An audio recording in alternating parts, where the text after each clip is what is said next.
Istana Al-Mukarramah merupakan istana yang terletak di wilayah pertemuan Sungai Melawi dan Sungai Kapuas di Kabupaten Sintang, Provinsi Kalimantan Barat. Kerajaan Sintang ini didirikan oleh Demong Irawan pada abad ke-13 atau kurang lebih 1262 Masehi.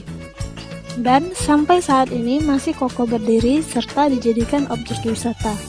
Pendirian kerajaan baru ini ditandai dengan penanaman batu kundur oleh Demong Irawan, yaitu batu yang berbentuk palus yang hingga kini masih dikeramatkan oleh masyarakat sekitar. Batu kundur tersebut saat ini berada tepat di depan kompleks Istana Al-Mukarramah, Kesultanan Sintang. Demong Irawan atau yang biasa dikenal dengan julukan Jubair Irawan I merupakan keturunan ke-9 Aji Melayu, seorang penyebar agama Hindu dari tanah Jawa yang menyebarkan agama Hindu di kawasan Sintang dan sekitarnya. Tokoh utama di balik berdirinya Kesultanan Sintang adalah Aji Melayu.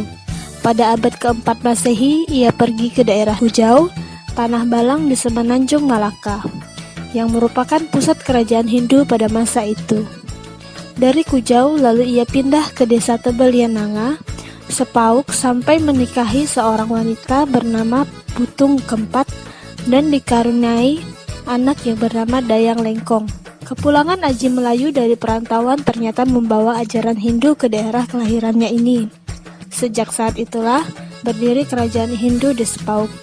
Bukti sejarah berdirinya kerajaan Hindu terlihat dari benda peninggalan sejarah berupa patung yang terbuat dari perunggu berbentuk dewa bertangan 4 yang diyakini sebagai Dewa Siwa. Pada abad ke-13, Raja Sintang saat itu, Demong Irawan yang merupakan keturunan ke-9 Aji Melayu, memindahkan pusat kesultanan dari Sepauk ke Senentang atau Sintang. Ia memilih lokasi di persimpangan antara Sungai Melawi dan Sungai Kapuas. Kekuasaannya pada masa itu mencakup Sepauk dan Tempunak. Asal mula beralih ke kerajaan Islam, Raja Abang Tembilang atau Abang Pencin yang bergelar Pangeran Agung merupakan penguasa paling akhir kerajaan Sintang Hindu karena ia kemudian menganut agama Islam. Setelah itu, rakyat di kerajaan Sintang yang sebelumnya menganut agama Hindu dan animisme berduyun-duyun memeluk agama Islam. Sejak itu dimulailah babak baru Kesultanan Sintang setelah Pangeran Agung wafat. Putranya yang bernama Pangeran Tunggal dinobatkan sebagai raja di kerajaan Sintang yang ke-18.